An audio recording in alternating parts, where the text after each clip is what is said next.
अथवा व्यवहारिक ज्योतिष यो हिन्दीमा अनुवाद गरिएको छ। संस्कृत मूल छ। मैले हिन्दी अनुवाद नै यहाँहरूलाई श्रवण गराउँदैछु। सौरमास। सौरमासस्तु चैत्राद्यं मीनाद्येषु गते रवौ यथा मीनगते चैत्रो वैशाखो मेषगे स्मृत ज्येष्ठो वृषगते सूर्ये आषाढो मिथुन स्थिते कर्कस्थे श्रावणं सिंह गतर्के भाद्रवोच्यते कन्यागे त्वासिनं तद्वत् कार्तिकस्थौलिगे रवौ मार्गो वृश्चिकगे भानौ पौषो धनुषि संस्थिति माघो मकरगे कुम्भ स्थितर्के फाल्गुनो मत मृगकर्कादिगे भानौ सम्यग् याम्यायने क्रम एवं संक्रान्तिवशतं सौरा मासा प्रकृतित चान्द्रमासास्तु तिथिभिः त्रिशद्भिस्ते प्रकृतित मीनादि 12 राशियों में सूर्य के संचार से चैत्रादिक 12 सौरमास होते। जैसे मीनस्थ सूर्य में चैत्र, मेषस्थ सूर्य में वैशाख, वृषगत सूर्य में ज्येष्ठ, मिथुनस्थ सूर्य में आषाढ़, कर्कस्थ सूर्य में श्रावण, सिंहस्थ सूर्य में भाद्र, कन्यागत सूर्य में आश्विन, तुला स्थित सूर्य में कार्तिक, वृश्चिकस्थ सूर्य में अग्रहण, धनुर्गत सूर्य में पौष, मकरस्थ सूर्य में माघ तथा कुंभस्थ सूर्य में फाल्गुन। ये सभी सौर संज्ञक मास होते। मकर आदि 6 राशियों में से सूर्य के रहने से उत्तरायण और कर्क आदि 6 राशिगत सूर्य में दक्षिणायन होते। इस प्रकार संक्रांति वर्ष सौरमास और 30 तिथियों के द्वारा चैत्रादि मास होते। चांद्रे पक्षद्वयं कृष्णं शुक्लाख्ये यत्र चंद्रमा दिने दिनपि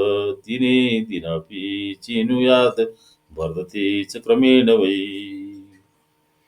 कृष्णपक्षान्तिमते थिरमा शुक्ले तु पूर्णिमा अमानिशां चन्द्रस्य दृश्यते कापिनो कला पूर्णिमायाः पुनराद्रौ दृश्यन्ते सकलाः कलाः पक्षद्वये समस्तास्तिथये खाग्निसंमिते चंद्रमास में कृष्ण तथा शुक्ल ये तो पक्ष होते। दोनों पक्ष में चंद्रकला का क्रमशः अपचय तथा उपचय होता है। कृष्ण पक्ष अंतिम तिथि अमावस्या और शुक्ल पक्ष अंतिम तिथि पूर्णिमा कहलाती है।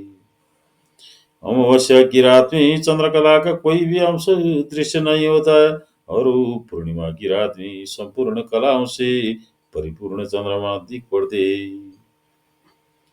इस प्रकार दोनों पक्षों की भी सभी तिथियां मिलकर 30 होती। चंद्रमास के 3 प्रभेद है। पहला प्रभेद पूर्णंतरवर्ती काल, जैसा कि उत्तर भारत में प्रचलित है। इसमें पहले कृष्ण पक्ष उसके बाद शुक्ल पक्ष होता है।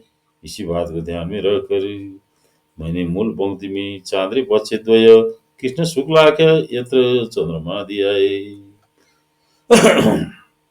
दूसरा प्रभेद अमांत द्वयवर्ती काल, इसमें पहले शुक्ल पक्ष तत्पर कृष्ण पक्ष होता है।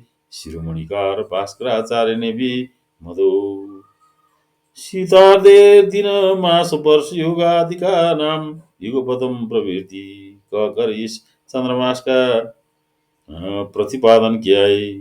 यह चंद्रमास दक्षिण भारत के राज्यों गुजरात आदि में प्रचलित है। तीसरा प्रभेद त्रिशतिथि घटितम चांद्रमासम, अर्थात किसी भी तिथि से 30 तिथि प्रमित काल, जैसा कि चैत्र शुक्ल षष्ठी आदि से वैशाख शुक्ल पंचम्यांत पर्यंत काल भी चंद्रमासी है। महोपाध्याय गोकुलनाथ उपाध्याय ने अपनी मास मीमांसा नामक ग्रंथ में उपरिक्त प्रभेदों का विशद विवेचन किया है। लोक व्यवहार 4 प्रकार के मानव से चलता है। सिद्धांत, मर्मज्ञ, भास्कराचार्य ने अपनी सिद्धांत शिरोमणि नामक ग्रंथ में कहा है। वर्षायेनुर्तु युगम पूर्वक मत्र सौरान् मासास्तथा च तिथयस्तु हीनां सुमानत् यत्कृच्छ सुतक चिकेसि तवासराद्यं तत्सावनाचम घटिकादि मार्च्यम मानत।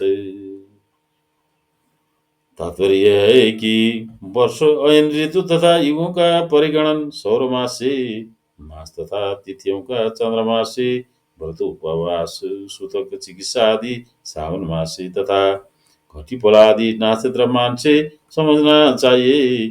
इन चतुर्विध मानव से मनुष्यों की सभी व्यवहार प्रचलित होते। वस्तुतः रवि भ्रमण मार्ग को क्रांति वृत्त कहते। उसी समान 12 भागों में बांटने पर 30 अंश का मिसादी 12 राशियों का मान होता है। इन 12 राशियों के सूर्य द्वारा भोग किए जाने पर एक सौर वर्ष होता है। एक राशि के भोग से एक सौर मास तथा एकांश भोग से एक सौर दिन होता है। इस प्रकार 30 अंशों वाले एक राशि में 30 सौर दिन होते।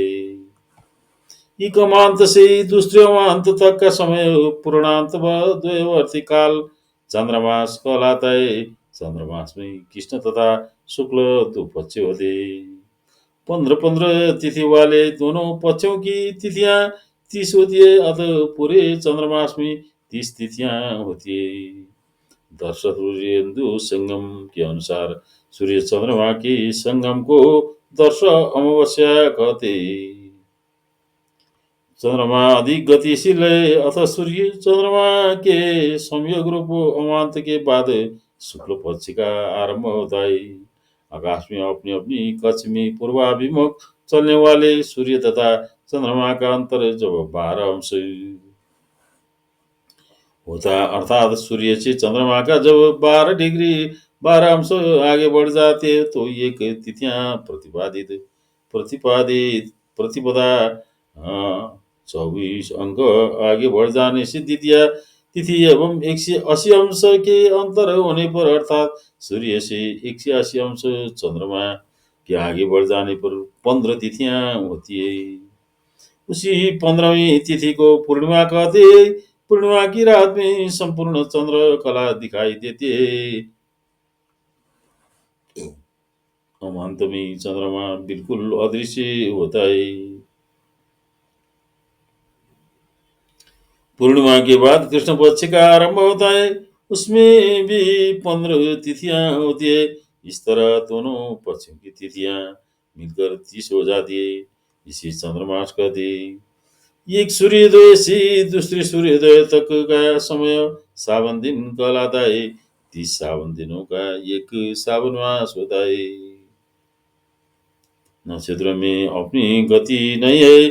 ज्योतिष सिद्धांत अनुसार ग्रह तथा नक्षत्रों का पश्चिमाभिमुख परिभ्रमण प्रभाव वायु के द्वारा होता है। निर्गतिक नक्षत्र को प्रभाव वायु 24 घंटों में अपने स्थान पर पुनः पहुंचा दी। जैसे क्षितिजस्थ नक्षत्र को प्रभाव वायु पश्चिमाभिमुख घुमाती हुई जब पुनः क्षितिज में लाती है तो एक नक्षत्र दिन 24 घंटा होते। ऐसी 30 नक्षत्र भ्रमण का एक नक्षत्र मास होगा। नक्षत्र मास की व्यवहारिक उपयोगिता नगर निश्चय है, किंतु नक्षत्र दिन तो बड़े ही उपयोगी है। पूर्णमासीयुतां येनं नक्षत्रेण तदा या मासो विव्योदैके तन्नक्षत्राभिधानक यथा पोहि पुष्ययुक्ता माघे तु मघयान्वितं पूर्णिमा पोकमागादि मासाम्येव परेऽपि च अन्त्योपान्त्यो त्रिभो ज्ञेयो फाल्गुनश्च त्रिभो मत शेषा मास दिवा ज्ञेयं कृतिकादिभ्ये व्यवस्थया। पूर्णिमा तिथि को जो नक्षत्र रहता है उसी नाम से उस पूर्णिमा तथा उस महीने को पुकार दे। जैसे पुष्य नक्षत्र युक्त पूर्णिमा, पौषी पूर्णिमा तथा पौष मास कहलादै। माघ शुक्ल पञ्चमीको मघा नक्षत्र रहने के कारण ये वो माघी पूर्णिमा तथा माघ महीना कहा जाता है। इसी तरह आगे भी समझना चाहिए अर्थात चित्रा नक्षत्र युक्त पूर्णिमा, चैती पूर्णिमा तथा चैत्र मास आदि कृता कृतिका आदि नक्षत्रों की व्यवस्था के अनुसार अंत्य अर्थात कार्तिक मास, उपन्ती अर्थात आश्विन मास तथा फाल्गुन, ये तीनों मास तीन तीन नक्षत्रों से युक्त पूर्णिमा वाले मास होते। शेष सभी मास दो दो नक्षत्र वाले होते, यथा भरणी कृतिका एवं रोहिणी से कार्तिक, मृगशिरा एवं आद्रा से अगहन, पुनर्वसु एवं पुष्य से पौष, अहलेशा एवं मघा से माघ, पूर्वोत्तर फाल्गुनी एवं हस्त से फाल्गुन, चित्रा एवं स्वाति से चैत्र, विशाखा एवं अनुराधा से वैशाख, ज्येष्ठ एवं मूल से ज्येष्ठा, पूर्वोत्तर आषाढ़ से आषाढ़, श्रवण एवं धनिष्ठा से श्रावण, शतभिषा एवं पूर्व भाद्र से भादव तथा उत्तर भाद्र रेवती एवं आश्विन से आश्विन मास होते। अधिमास 6 मास।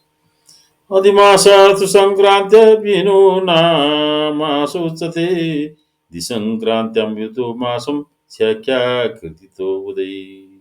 दलाटे दर्शनै सौरै मासै स्यादादि मासक।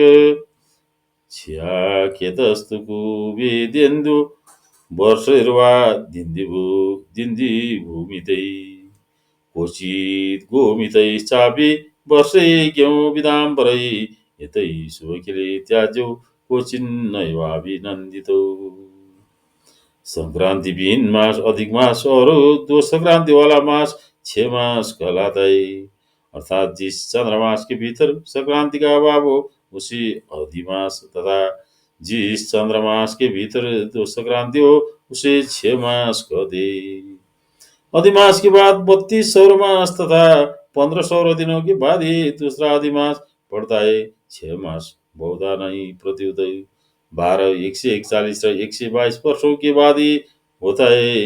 ये दोनों अधिमास तथा 6 मास सभी शुभ कार्य में त्याज्य है, कहीं भी प्रशस्त नहीं है। प्रत्येक चंद्रमास अमांतद्वय में रवि संक्रांति का होना परमात्मा परम आवश्यक है। चंद्रमास में संक्रांति होने पर ही वो शुद्ध चंद्रमास कहलाता है, और अन्यथा चंद्रमास में संक्रांति नहीं होने पर वह अशुद्ध चंद्रमास अधिमास कहलाता है। एक चंद्रमास के भीतर यदि दो संक्रांति पड़ जाए अर्थात संक्रांति द्वयवर्ती समय अमांत द्वयवर्ती समय से छोटा हो, जिसकी कार्तिक आदि त्रय में ही संभव है, तो वह 6 मास कहलाता है। अधिमास तथा 6 मास दोनों ही शुभ कार्य में घरित ग्राह्य नहीं है। यही बात सिद्धांत शिरोमणिकार भास्कराचार्य ने इस प्रकार कही है। असंक्रांतिमासो अधिमास स्फुटं स्यात् दिक्संक्रांतिमासां च याख्यां कदाचित्।